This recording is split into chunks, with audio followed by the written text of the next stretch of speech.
Sure I'm at where I'm at here. All right.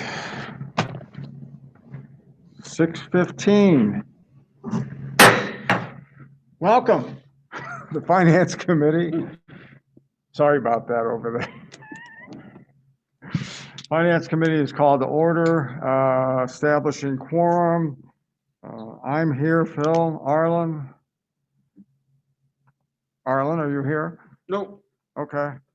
Stacy HG? Yes. Thank you. We have quorum, and we have, what do we decide, 2 items?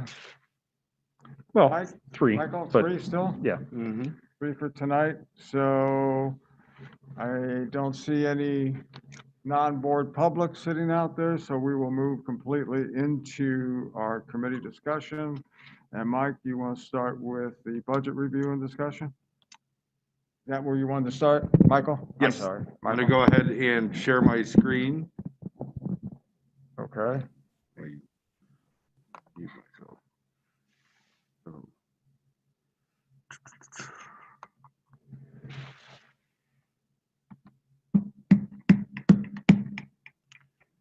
We are starting, are we gonna, I muted my. Yeah. Okay, well, Mute your laptop, microphone in the front of you. There we go. All right. Like which screen is going to show? Are you sharing? I don't think you shared it. I mean, I we all, didn't share it Trying yet. to. Which, I mean, we have it on our laptop, so, all right, I don't need to share it then. right? Is everybody, Well, you want- Except for those in the Hold up. audience. What's that? Michael's report on you're starting with the revenue? Is that the I'll share it first for the slide? audience. Okay, hold on. Looks like, all right, looks like this. So we're going to start with we're doing a quarterly budget update, and this is something that Mike and I had talked about wanting to do throughout the year so that the Finance Committee can go ahead and see where we're at. And Forecast 5 has introduced some, I'm sharing it, let's get it. Forecast 5 has, We got to share the screens. yeah, I got it. Share screen. And let's see, there we go. Okay. Here we go. Ah. So Forecast 5 has started some new slides that'll give us a better update of what exactly is happening with the budget during the year. We're going to start out with some simple ones for the first quarter here, just to show where we are year-to-date on revenue, where we are year-to-date on expenditures, and where we are in fund balance, both for year-to-date as well as where we are in each particular fund. So I think that'll be some information that'll be good for everybody to see. And the most important thing when we start out, the top 3 lines obviously are our main sources of revenue, local, state, and federal. And as you can see, we did remember for local revenue, that mostly is our property taxes. And this year, because the county allowed for a late grace period with no penalty, Okay. collections started coming in late. So this is through the end of September. And as you can see, we're slightly underneath where we were last year, and slightly we're underneath where we were 2 years ago. However, I can tell you through the end of October, we have now surpassed where we were when we look month to month. And we're at about 107% of last year's collections. Oh, nice. We're actually ahead of where we budgeted, which is one of the reasons why we're 44.26% of budget. We're basically getting close to halfway to our levy, which we would expect to get to here in the spring. But the nice thing is we are ahead of schedule. We are at a large rate of collections. We're doing better than some of our surrounding area partners. The caveat with doing well in collections this year is that, as you know, we're likely to see a lot of refund requests in the coming years. And that'll happen over a period of time. As you know, you have to file within this filing period from last year to challenge last year's taxes and this year's, and it's a triennial basis. However, it will take us a little while to get through all those cases. So we are going to plan in the coming years for higher refunds. But for this year, this is good news for us in this year's budget that we haven't been hit as some other districts have in collections right off the bat. Our state sources are right at the same place. They should be because they froze state funding at last year's levels. So we're continuing to get that. And then our federal sources, we've gotten some of the COVID dollars. We've gotten a large increase in the school lunch program from the summer. So remember, we fed a lot of kids and families over the summer. So that's why the federal dollars are up. And we'll continue to see those dollars at this level because they've extended that through the end of the school year at this point. So we're feeding out of the program, and as we feed more kids, that'll be where we're at. Just some interesting stuff as you look down and it breaks down these dollars into smaller segments. So you have property taxes, the CPPRT dollars, interest earnings. Interest earnings we expected to be down. Let's be honest, we knew that interest rates were a lot lower than they were last year. We still have as much money in the bank, so if we still had those robust interest rates, this would be clicking along at the same way as last year. It's not, but that's not a huge revenue stream for us anyway. CPPRT numbers, they are funding them at the rate they had said they were going to. We're at basically the same level that we were promised for last year. So we under budgeted CPPRT because I'm still a little reluctant to think they'll have these dollars now that the budget amendment didn't pass and some other factors. And as you can see, that property tax number is still where it should be. Transportation reimbursement, that's just a function of the claim. And it's also a function of, remember, we didn't have 3.5 months of transportation. So our claim was going to be lower as it was anyway.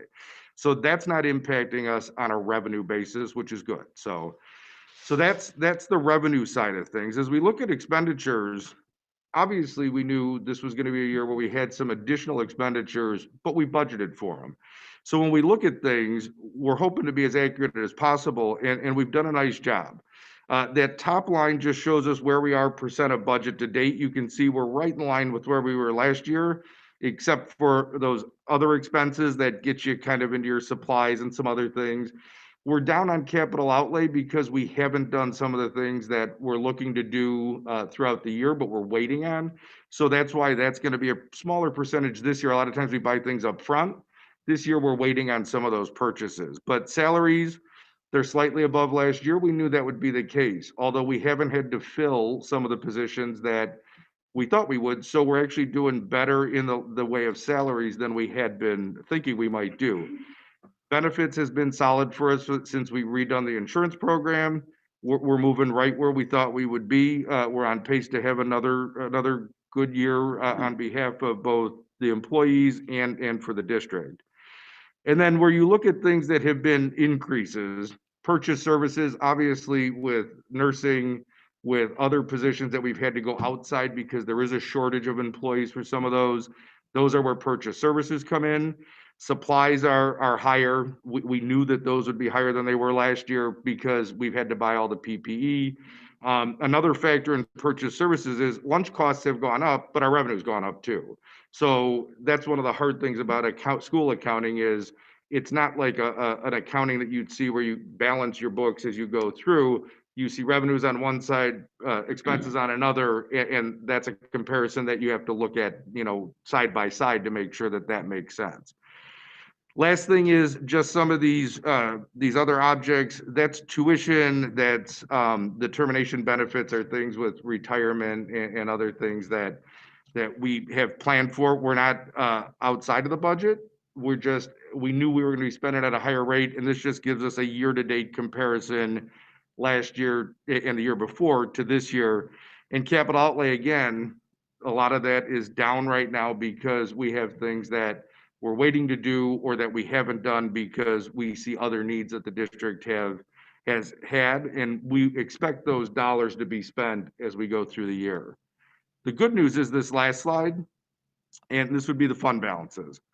So we know, and you can see that stair step going up. This is exactly what the district has wanted. This is why the plan that went into effect about 4 or 5 years ago, it's really taken shape. You see that we have these increases in fund balances. We're going to need them because this year we know that we have additional spending to make that's beyond the budget potentially. We also know that we're going to have to pivot during the year on different things, and we may spend even more than we had projected, but we would like to make sure that we stay within the budget. These numbers are unaudited numbers. Mhm. This does not include the adjustment that we'll see for some of the things that we found that we're gonna have the restatement on regarding the payroll deduction liability as well as the property taxes. So our fund balances are actually even a little healthier than this, which is good news because again, as we start to see refunds next year, as we start to see challenges in hiring because there aren't as many people in the pool from early retirements due to COVID and some other factors, we'll be in a position that we're in very good shape to manage those difficulties. This bottom slide in forecast 5 has to adjust our capital projects. You'll see it looks like there's a deficit. That's, there is a booking error in what was sent to them with regards to the final amended budget from the 18-19 school year. It didn't capture the $43 million in bond money from the referendum. So that obviously is a wrong number. But everything else shows you where we are with regards to fund balance in each different fund. And I will tell you, one thing I want to draw attention to, and that's the last thing, is O&M. As you see, those balances we've been spending down. This year's levy, we have spent up. We've gone ahead and adjusted the O&M levy so that we can capture more dollars because our ed fund levy, based upon what you'll see tonight, the total levy, we're gonna get about $2.1 million more just off of the 2.3 property taxes, the 2.3%. So we wanted to go ahead and reshuffle some of the dollars spent because we know we're healthy in the ed fund, but that O&M balance needs to come up slightly so that we have the money to fund all those projects. But overall, these are really good numbers. I can tell you, we have a snapshot of, pre-audit, pre-reconciliation numbers for October. We are continuing on the same path.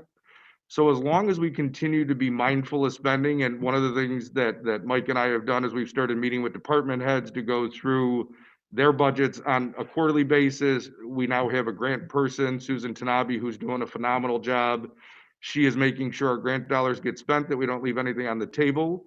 So I think as long as we keep minding this the way we are, we turn on budget controls like we talked about in Skyward, we will continue to stay on pace with what our budget was.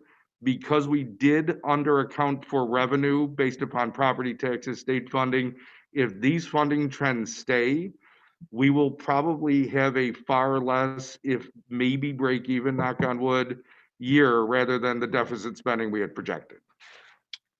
On the 2 million expenses, under supplies, how does that compare to what you were planning? Well, what was the projection on that? We are, right now, we are a couple $100,000 over where we thought we'd be. And we think we'll be able to make that up in foregoing some purchases that we had. So, Too bad. yeah, considering- no, we're in good shape right now, so. Harlan? Stace? Two quick things. One of my attorneys indicated that there was going to be a pandemic reduction by the county on real estate. Do we know much about that? What We it's do. gonna do? I talked to the Wheeling assessor yesterday. It was published about a week and a half ago. It's a 10.25% reduction for the Wheeling area in EAV. Just remember though, that really doesn't impact us because as EAV goes down, the tax rate goes up. Uh-huh. So we actually budgeted for a flat EAV, as you'll see in the levy presentation, because there's no reason to try and match that just in case that doesn't meet out. Because all we're doing is lowering tax rates or raising tax rates based upon up or down EAV. Okay. So we've planned for it. It's not gonna hit us in a way that we expect to be hard because we collect such a high level of property taxes that I don't think we're gonna see shortfalls next year either. And then second, just a request in the future, maybe you could make the numbers a tad bigger on I'll our see what I screens. could do. There's a couple of We old can always timers here. expand it. I could do that? Yeah. Oh, I can do that? Yeah. All right, there you go. Our eyes need. Well, much help as they eyes can and get. hearing sometimes, so But I was especially at doing home. the same thing, Harlan. I can't hear you, dear.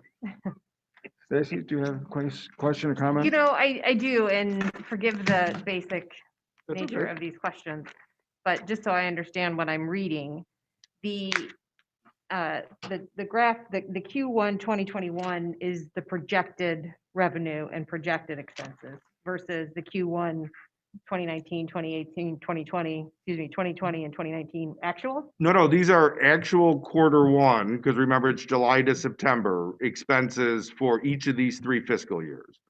So it's comparing the fiscal year 19, fiscal year 20, and fiscal year 21 all together. So these are actual expenses for the first 3 Okay. months of the year. I see how you're labeling that now. Okay. So it's not calendar year 2021 quarter. Correct. Okay. Because I was like, how are you? Yeah, no. Do you want to go to the track? It'd What's be great, happening here? wouldn't it? Yeah, fiscal Um, year is July to June, so. Right. Okay. Thank you. That makes much more sense. Anything else? No? Okay. All right. Great work, though. I mean, I appreciate the detail we're now seeing. Yeah.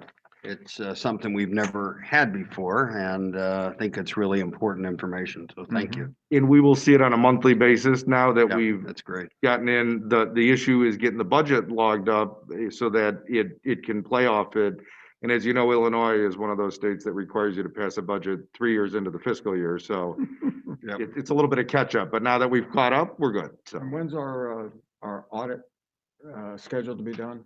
So we just had that conversation the other day. It was something I wanted to bring up is December 15th was the goal, because obviously that is the date by which ISB requires it. Because of COVID and because of a number of restatements that we were doing for monies we're capturing from last year, and then the fact that our auditors can't come in because none of the audit firms are coming in, so we're doing it all virtually. Oh, wow. It is taking a little bit longer. They are still hoping for December 15th, but they wanted to let us know it could be later. We've been in contact with Deb Vespa, both from Baker Tilly and myself, to go ahead and talk through that. The issue, and she said this is a problem with a number of school districts in the state. The statute is what requires it by December 15th. Technically, they have until, I believe it's January 15th, they can appoint a financial oversight panel. They've said, look, we can't give you a letter that says we're not going to do this, but you are one of a number of districts that are having the same issue, whether it's because of auditor switches or whatever. We're hoping December 15th. Worst case scenario, they said it'll be late December, early January. So I don't think we'll have an issue with this date. When I was practicing law, I used to have this issue, and they start to rattle their sword around January 15th. So I think we'll be good. But nothing has been done because of COVID that says we're extending it. Correct, because of the fact that it requires legislative action and the legislature hasn't been there. Yeah, I know. So we're hoping that something will come down at some point, but if it doesn't, I know that we're in good company, so I think we'll be okay. Okay. All right. If we're ready to move on to the next item? Right. So one of the things that we wanted to start a conversation about is the fact that as we begin to look to our next year budget for, FY22, although it says FY21, I keep on forgetting that we're a year ahead of in a fiscal year. But in any event, for FY22, we do know that it is going to be a potentially rough budget year, a likely rough budget year, particularly now that the progressive income tax amendment did not pass. And so we wanted to have a conversation about how the committee wanted to advise and kind of pull together a process for the full board to engage in, and as well as administration and stakeholders, because I do think that we could very easily find ourselves in a situation not dissimilar to what the district went through several years ago when we needed to identify priorities for potential cost savings and things of that nature. So one of the things that Michael and I have talked about and something that we would like to organize is in January would be a full board budget workshop, likely on a Saturday. We're going to need some time. I don't know if this is something that would be well done in the evening after everybody has worked a full day and things of that nature. But this would also be something that we would like to bring in Forecast 5 to facilitate the meeting, to facilitate the conversation, because, what Michael and I have seen, we can take a look at figures, take a look at numbers, prognosticate about what's potentially happening. But at some point, we need to start to sketch out some priorities, so that as we come away from that board discussion, we begin to build out, what potential budget scenarios could look like for the following year, and know that from the board's perspective, these are priority areas that we need to protect as much as we can from any potential reduction in budget or anything like that. Just kind of get a sense of, where we want to take the budget planning process. And the reason, obviously, it's important to have those conversations in January is because, if there is a need to look at reducing staff or whatever the case may be, those things happen in March, right? So that's really, from that perspective, what we would like to do is to pull that together. But we wanted to make sure we were able to talk with you as the finance committee first before we went too far down that road planning. Anybody have an objection? So, I think Saturday is a great idea, because.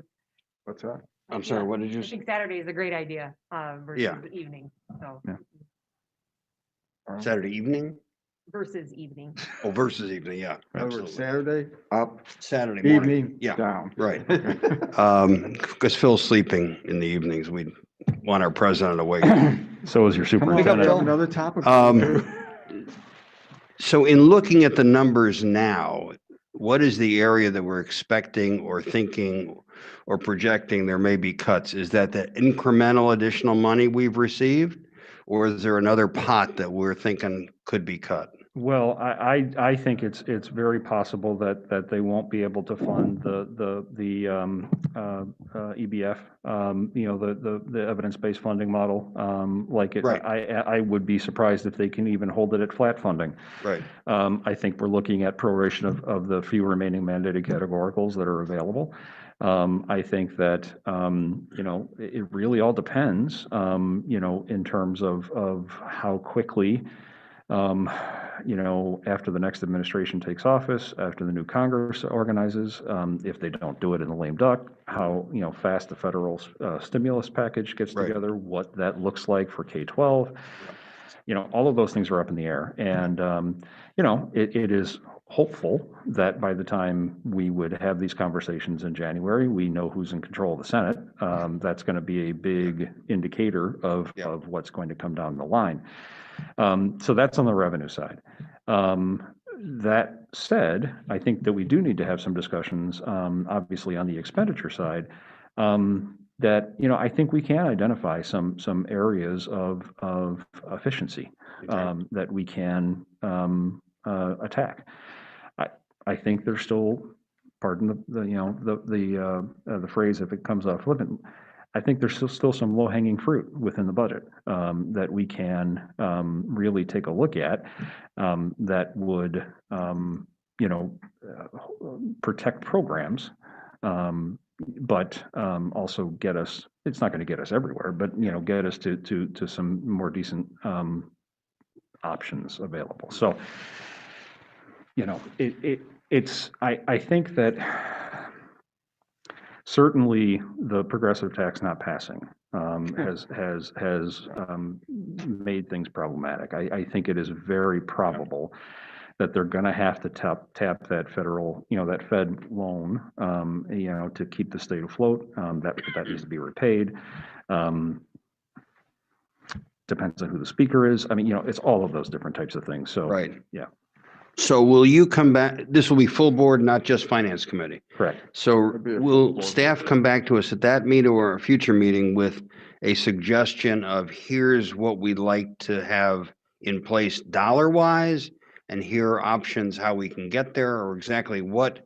One of the will you reasons bring that to I'd us like at to that have meeting? the board have this conversation is so that we walk out of the conversation with a good sense of what the board's priorities are, particularly as we take a look at the strategic plan, so in essence, we're having the preliminary conversation so that we have we have some direction about where to start to really intensify our efforts. From there, we would bring back a series of recommendations of how we would achieve balance. The other thing I think we do need to have a conversation about, in particular, if we are able to hold well this year, and we don't end up having as large of a shortfall budget-wise as we had planned for, then the question becomes, with our fund balances, what is our tolerance for a fiscal year 22 that could be deficit? Right. Knowing, however, that that can't continue, that we Right, cannot right, get right. ourselves into a structural budget, deficit Right. position. So those are conversations that we need to have too. Okay. Almost 3 years ago, when we hired Mike, he said he would need some time to get into the organization. Mike, I can't hear you. You can't hear me? No, please use the mic. When we hired Mike, Good, thank you. almost 3 years ago now, one of the things that he said was that he was going to need a couple years to get into the organization to really evaluate where programs were, where people were, where the district wanted to go. So with the advent of the strategic plan earlier this year, this gives him an opportunity for the entire organization, for the 8 of us, or if Michael's with us, I'm not sure. Yeah, Michael will be with us as well. For us to really look at the universe of what this district is planning through the strategic plan, how to accomplish it, and what cuts or whatever is going to be necessary. So he wants to get our sense of what our priorities are within the strategic plan so that he can come back to us with his recommendations for us to act on. Okay? Just We one haven't note. had one of these in years.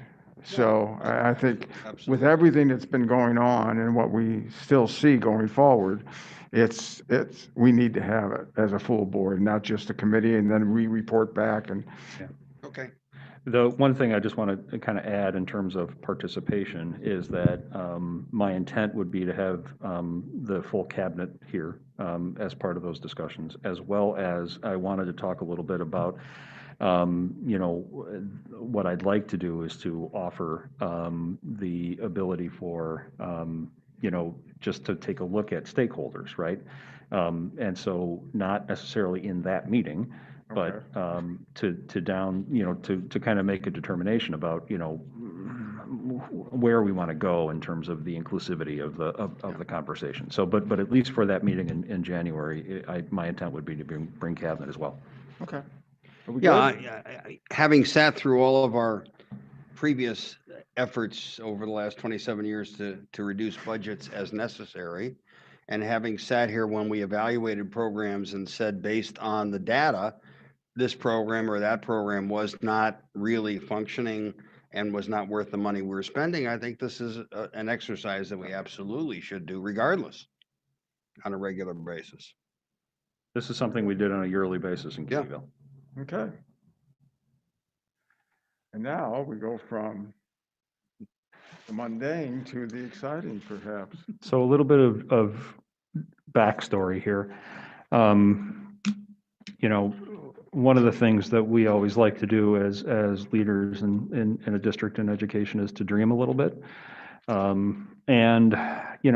As we've been going through our construction process and taking a look at 21st century learning environments and, bringing buildings up to where we need them to be, and, really knowing that, there's, some need in this building.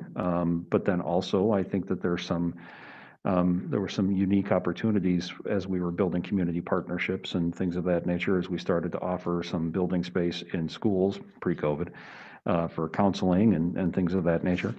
And so when Nicholas came on board as our construction managers, and we realized that they are also the company that has, purchased the plots of land next door to us and are putting that into development. we kind of started to wonder about, wonder what it would look like if. And one of the things that we started to have some just very, very preliminary exploratory conversations around would be if there was a potential for taking a portion of that land, really immediately adjacent to London here, and looking at, what would it look like to put a building there that would be a multi-use space, that would be a community agency, space, Omni, hands up on suburban Chicago, the YWCA, different, nonprofits that are, community supportive, that right now have, rental spaces in different locations. Some, NWSRA, which is our, the Special Rec Association, things like that, which, by the way, we've not talked to any of these people. Like, this is the, so, but, just kind of thinking, and then also having an ability to move our administrative offices into a building that, number one, is up to code, ADA, is, more efficient, and something, a good, solid professional workspace that can also be used for professional development, for community functions, board meetings, things of that nature. So with that significant backstory, I'll turn it over to Michael to talk to a little bit about some of the preliminary conversations we've had. So there's a whole PowerPoint within the packet. We have it up in the background, but Mike hit on a lot of the high points from this first slide. Obviously, this is an opportunity that only exists if we can get that community partnership, because we think it's important to bring our partners into this opportunity, not for us to go build a expansive district office and professional development center like some other districts in the area.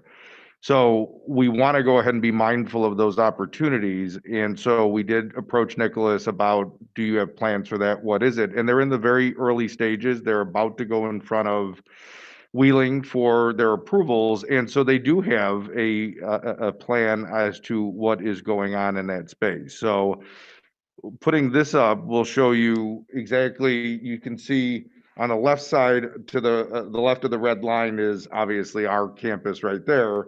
And the bracketed area in red is what land they have purchased to go ahead and do a multi-purpose facility. They have some homes, and you'll see we have a slide as to what's going to be there. Residential and commercial being the two components, and that meaning space for office or retail, and that's where this kind of fit in for our vision to say, maybe this is something we can do, because as you all know that have been on the board a long time or even a short time, this facility is not ADA compliant the way we would want it to be. It is not laid out. It's 30,500 square feet. The space itself is not one that is easily modified to be what we need it to be, both ADA compliant wise and just space wise. And in talking to them about what is the opportunity cost for new construction versus remodeling this area to get it compliant and up to what we would want it to be, the thought is $200 to $250 a square foot on new construction, and at least $250 to $350 on the remodeling. So the square footage that we're going to tackle, it's going to be almost a wash, and we can repurpose this space. We can do other things that would then allow us, again, to bring a community partnership that isn't available in the area, as well as get us a space that is much more conducive to what we need.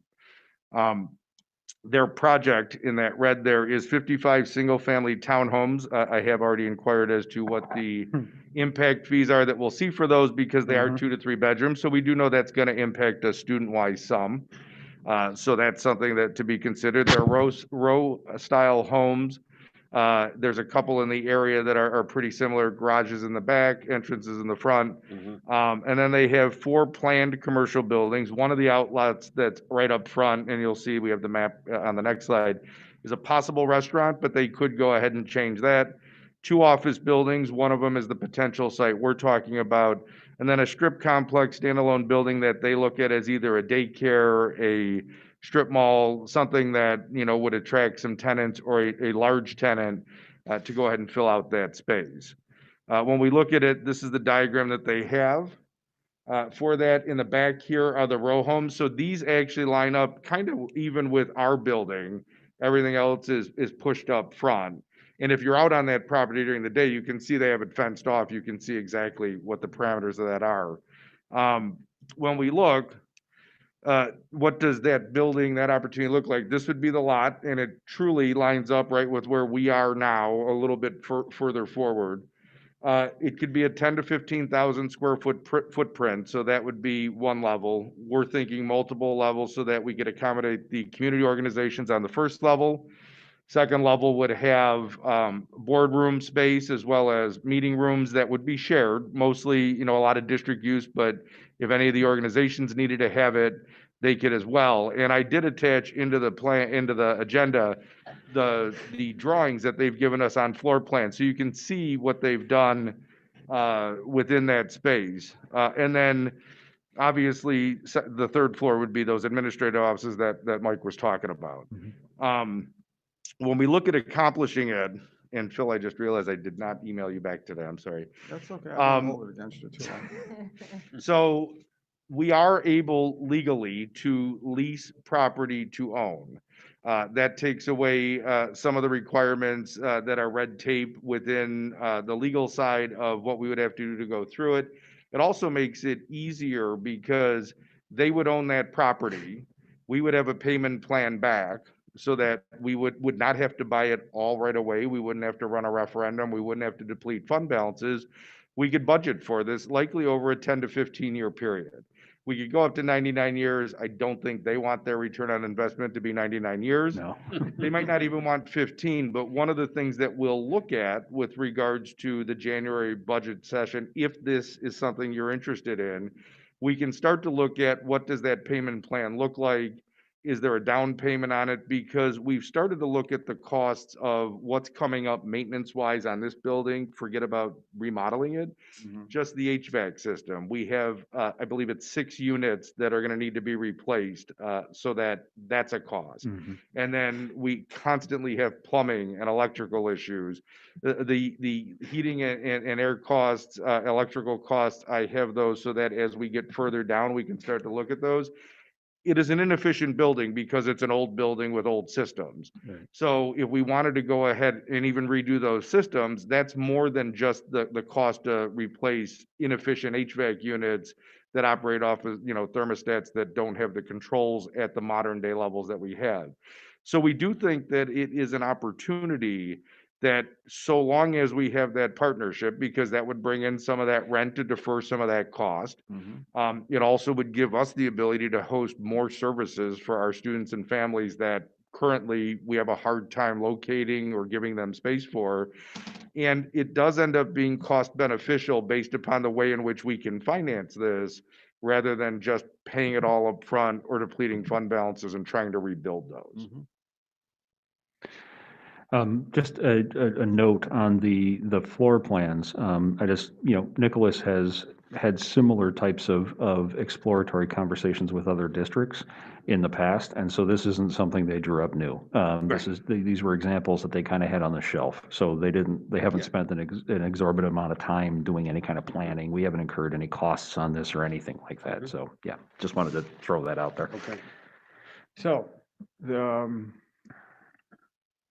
just in general, reaction.